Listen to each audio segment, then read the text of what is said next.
Drama dimulai dengan memperlihatkan seorang wanita berusia sekitaran 40-an yang sedang sibuk berias menuju sebuah klinik kecantikan yang luas. Jika dilihat sekilas, orang-orang akan mengira dirinya adalah seorang dokter yang sukses. Namun nyatanya wanita tersebut, Cha Jung-soo, adalah seorang ibu rumah tangga atau IRT yang sedang mengunjungi teman dokternya. Temannya Baek Mi-hee adalah seorang dokter kulit yang sangat sukses dan mempunyai klinik kecantikan yang cukup besar. Namun dia masih belum menikah. Kehidupan antara kedua teman tersebut sangat bertolak belakang. Walau begitu, keduanya tetap bersahabat dan terkadang saling mengkritik hidup masing-masing, tentu dengan maksud yang baik. Walaupun Jong-suk sok kuat di hadapan temannya bahwa hidupnya bahagia dan tidak iri dengan Mi-hee, tetapi sebenarnya dia berbohong. Jang-suk juga sebenarnya adalah seorang dokter. Namun dia berhenti menjalani masa dokter residennya karena suatu alasan dan menjadi ibu rumah tangga. Sudah 20 tahun sejak Jong-suk berhenti menangani pasien, makanya dia kesulitan ketika ada seorang pria yang tiba-tiba mengalami kesulitan bernafas di bus yang ditumpanginya. Para penumpang menyuruhnya memberikan pertolongan pertama pada pria tersebut karena tidak sengaja mendengar Jong-suk yang bergumam bahwa dia adalah dokter. Jong-suk kelabakan dan panik sehingga berteriak agar mereka segera menelepon 119. Untunglah 119 tiba dengan cepat dan bergegas membawa pria itu ke rumah sakit. Jong-suk juga diminta untuk ikut karena dia adalah dokter. Jong-suk kebingungan dan mengikut aja. Namun ada seorang pria yang kebetulan lewat dan mendengar keributan sehingga dia langsung menawarkan diri untuk ikut sambil menunjukkan ID dokternya di sebuah rumah sakit. Dokter itu adalah profesor bedah bernama Roy Kim.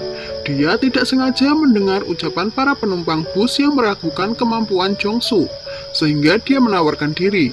Dan benar saja, saat di ambulan, ketika petugas medis meminta bantuan Jong-suk, Jong-suk tidak bisa melakukan apapun. Berkat Roy Kim, pasien tersebut dapat terselamatkan. Begitu tiba di rumah sakit, Roy Kim langsung menegur Jong-suk untuk tidak mengaku-ngaku sebagai dokter karena hal itu bisa berbahaya dan melanggar hukum. Jong-suk tertunduk malu dan menjelaskan bahwa dia tidak berbohong.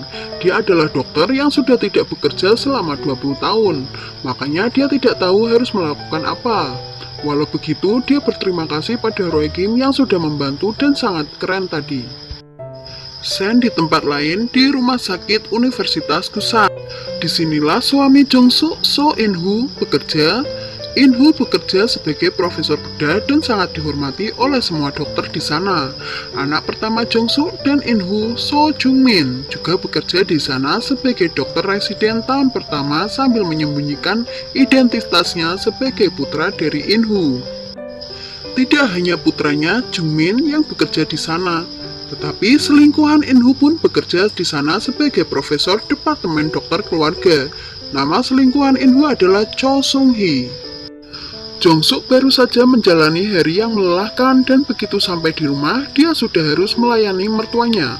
Meski dari luar penampilan Jong-suk terlihat kaya, nyatanya semua yang dikenakan Jong-suk untuk keluar hari ini, mulai dari baju hingga tas adalah pinjaman dari ibu mertuanya, Kwak Ai-sim.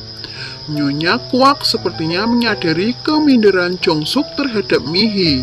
Makanya dia mengatakan bahwa hidup Jong-suk lebih baik dari Mi-hee karena Jong-suk mempunyai suami dan putra-putri.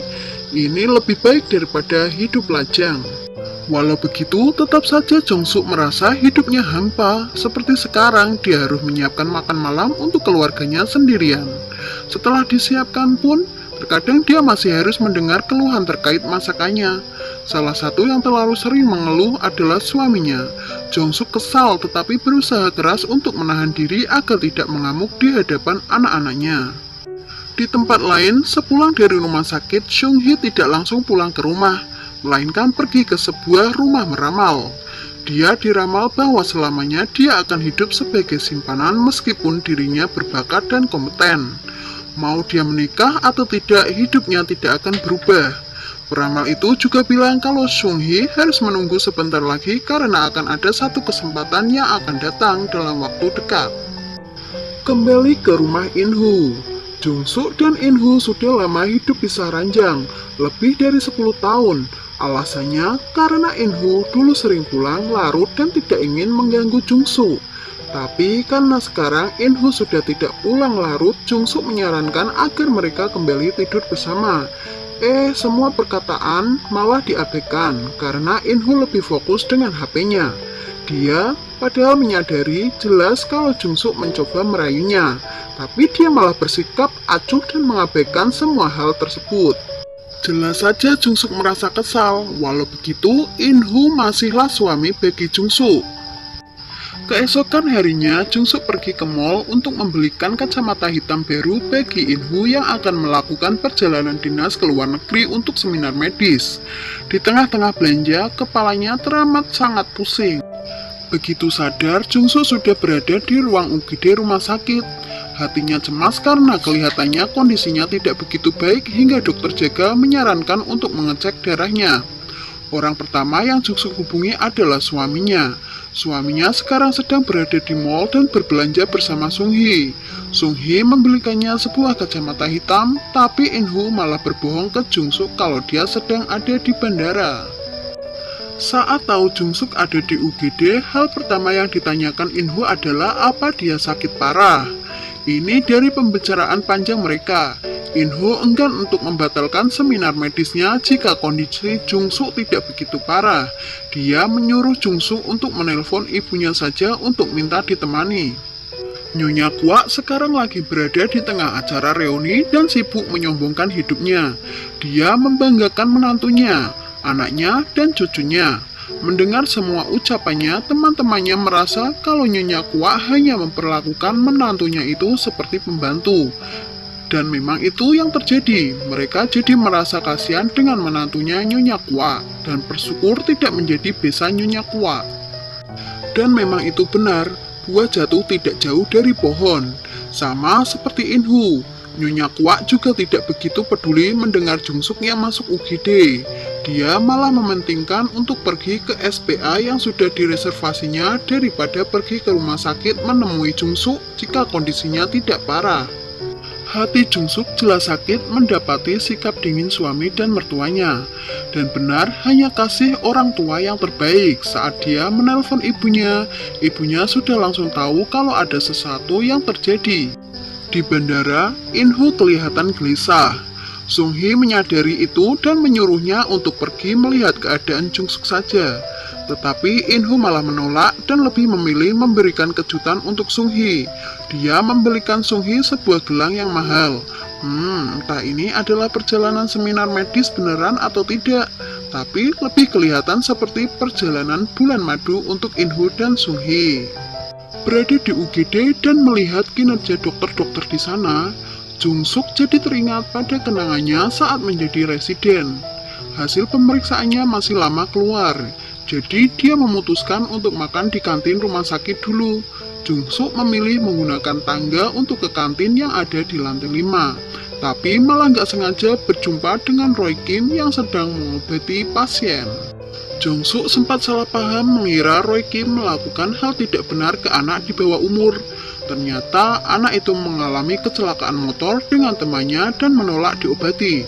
Tapi Roy Kim tetap mengejarnya dan memberikan obat. Jungsuk jadi merasa malu dan meminta maaf karena sudah salah paham. Ini adalah pertemuan kedua mereka. Kali ini mereka bertemu sebagai pasien yang masuk UGD dan dokter yang bekerja di rumah sakit. Tidak disangka mereka akan bertemu untuk yang ketiga kalinya. Kali ini pertemuan mereka sebagai pasien dan dokter. Hasil pemeriksaan Jungsuk tidak begitu baik. Ada masalah dengan livernya. Roy Kim menyuruh agar Jungsuk segera menelpon walinya. Dan orang yang pertama datang adalah ibunya, Oh Deok-ri. Bahkan saat dirawat seperti ini pun yang dipikirkan oleh Jungsuk adalah keadaan anaknya jika dia tidak ada di rumah. Alasan Jungsuk tiba-tiba terkena penyakit hepatitis adalah karena suplemen yang diminumnya. Suplemen itu dibeli oleh Nyonya Oh di pasar dan katanya bagus untuk kesehatan. Saat tahu itu penyebabnya, Nyonya Oh sangat marah dan merasa bersalah. Jungsuk menyuruh ibunya untuk tenang karena keadaannya akan baik-baik saja setelah dirawat. Kenyataannya, Jungsuk berbohong. Kondisinya makin memburuk. Sebulan kemudian diadakan tes untuk setiap anggota keluarga Jungsu. Dia harus segera menjalani transplantasi liver. Dan dari hasil kompatibilitas donor untuk transplantasi, Inhu yang cocok, Junmin tidak bisa karena golongan darahnya tidak cocok. Irang, putri Jungsu, masih di bawah umur, sedangkan Nyonya Kwan dan Nyonya Oh sudah tua. Untungnya liver Inhu cocok dan dia juga rajin olahraga sehingga livernya tidak mempunyai banyak lemak. Sesaat setelah mendengar hasilnya, Nyonya Kwa langsung menentang Inhu untuk melakukan operasi. Inhu juga tidak ada niat sedikit pun untuk mengiyakan akan menjadi donor. Nyonya Kwa juga memaksa Jungsu untuk menunggu sedikit lagi hingga ada pasien mati otak. Situasi makin panas saat Nyonya Kwa berakting pusing. Semua juga tahu itu akting, tapi Inhu malah menggunakan itu untuk mengalihkan pembahasan donor liver. Sebagai seorang ibu, Nyonya Oh tentu marah. Dia langsung mengunjungi Nyonya Kwa yang malah sok ikutan minta dirawat. Nyonya Oh bisa memahami Nyonya Kwa yang menentang anaknya mendonorkan liver. Tetapi setidaknya jangan mengatakan hal itu di depan putrinya yang sedang sakit. Nyonya Kwa yang awalnya pura-pura lagi tidur langsung bangun dan balas marah-marah. Dia menyalahkan Nyonya Oh yang membuat Jungsu sakit akibat memberikan obat murah. Dia juga mengungkit kecelakaan yang dialami Jungmin waktu umur 7 tahun ketika Nyonya Oh yang menjaganya. Gara-gara kecelakaan itu, akhirnya Jungsu berhenti menjadi dokter dan menjadi ibu rumah tangga. Semua pembicaraan itu terdengar oleh Jungsu yang sedari tadi berdiri di depan kamar. Dia marah namun Nyonya Oh menahannya. Memang benar Jungmin terluka, tapi Nyonya Oh yang terluka paling parah. Bahkan sampai sekarang Nyonya Oh masih sering sakit pinggang akibat kecelakaan itu. Dan teganya Nyonya Kwa bicara seperti tadi. Nyonya Oh tidak peduli dengan apapun yang Nyonya Kwa katakan. Yang mengganggu pikirannya adalah sikap dingin menantunya. Dia sebenarnya nggak suka punya menantu yang rewel, namun berusaha memaklumi karena Inho dimanja oleh orang tuanya. Namun saat tadi Nyonya Kwa bicara asal dan membabi buta, Inho tidak berusaha menghentikannya sedikit pun. Inho juga tidak ada niat sama sekali untuk basa-basi akan melakukan operasi. Dia sakit hati karena putrinya diperlakukan seperti ini. Padahal Jungsu adalah anak yang pintar dan terpelajar, tapi menghabiskan masa muda untuk merawat ayah mertua yang sakit dan melayani ibu mertua, namun malah ini yang diterimanya. Dan demi Jungsu, Nyonya Oh akan berusaha untuk mencarikannya pendonor. Ada satu orang lagi yang bisa menjadi pendonor, yaitu sepupu Jungsu, Jongsu. Jongsu merasa kasihan dan juga berhutang budi karena Nyonya Oh yang membesarkannya sebagai putra sendiri saat ibunya meninggal. Namun dia juga tidak bisa melakukan donor. Nyonya Oh terus memohon dan rela memberikan semua uang yang dimilikinya sebagai bayaran jika dia mau menjadi pendonor. Tapi Jongsu tidak bisa melakukannya. Istrinya tidak mengizinkan. Dia bahkan langsung menemui Nyonya Oh untuk mengembalikan buku tabungan dan memohon pengertiannya. Gimanapun Jongsu adalah tulang punggung keluarga mereka dan anak mereka masihlah kecil. Jika terjadi sesuatu pada Jongsu, entah bagaimana keluarganya kelak. Jongsu sendirian di rumah sakit. Belakangan ini dia terus mengingat saat menjadi dokter residen. Roy Kim yang kasihan pada Jongsu menemaninya mengobrol. Dia berusaha menghibur Jongsu terkait donor. Jongsu mengalihkan topik dengan membicarakan impiannya. Saat menjadi dokter residen, dia bermimpi menjadi dokter residen dan operasi pertama yang dilihatnya di ruang operasi adalah bedah liver. Dan tidak disangka sekarang dia harus menjalani operasi itu. Jika dipikirkan lagi, dia merindukan melihat ruang operasi saat itu. Roy Kim langsung menawarinya untuk masuk melihat operasi. Dia berani melakukannya karena Jongsu adalah dokter, dan mereka hanya akan memperhatikan dari jauh. Kabar istri Dr. So In-Hu yang akan menjalani operasi hati sudah sampai ke telinga para koleganya dan tentu saja ke telinga Sung-hee. Bahkan saat istrinya masih memikirkan donor, In-Hu malah sibuk berselingkuh dengan Sun-hee. Padahal kondisi Jungsu semakin memburuk. Dia harus sepatnya mendapatkan donor. Ireng dan Jungmin gak tahan lagi dan membujuk ayahnya agar mau menjadi donor.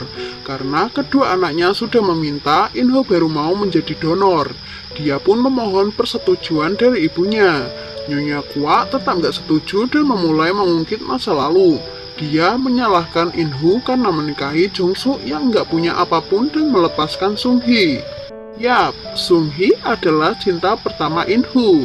Tidak hanya ke Nyonya Kwak, Inho juga meminta izin ke Sung-hee, yang tentu saja ditentang. Astaga!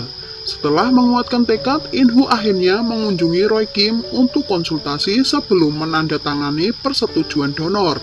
Dia mau tahu Roy lulusan dari sekolah mana.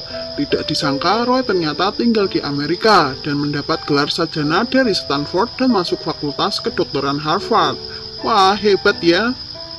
Tujuan Inho datang untuk menanyakan efek samping yang akan dialaminya jika menjadi pendonor. Padahal harusnya Inho tahu karena dia adalah dokter juga. Roy sampai terdiam sesaat mendengar pertanyaan yang lebih mementingkan diri sendiri daripada sang istri. Efek samping yang akan diterima oleh Inho adalah bekas luka. Dasar bajingan, Inho sama sekali nggak ada niat untuk menjadi pendonor. Untuk menandatangani persetujuan donor saja butuh waktu yang sangat lama. Dia terus bolak-balik hingga akhirnya ibunya datang dan di saat yang bersama Sung-hee menelponnya. Entah apa yang terjadi, namun beberapa hari kemudian Jong-suk menjalani operasi. Yang melakukan operasinya adalah Roy Kim. Saat Jong-suk membuka mata, di samping kanan kiri Jong-suk ada Jungmin, Ireng, dan Inho. Melihat wajah suaminya, dia teringat saat nggak sengaja melihat kedatangan Nyonya Kwa yang langsung merobek formulir donor yang belum ditandatangani oleh Inho. Yobo, dasar bajingan. Itu kata pertama yang Jong-suk ucapkan begitu sadar kepada Inho. Begitulah akhir episode pertama dari Dr. Cha.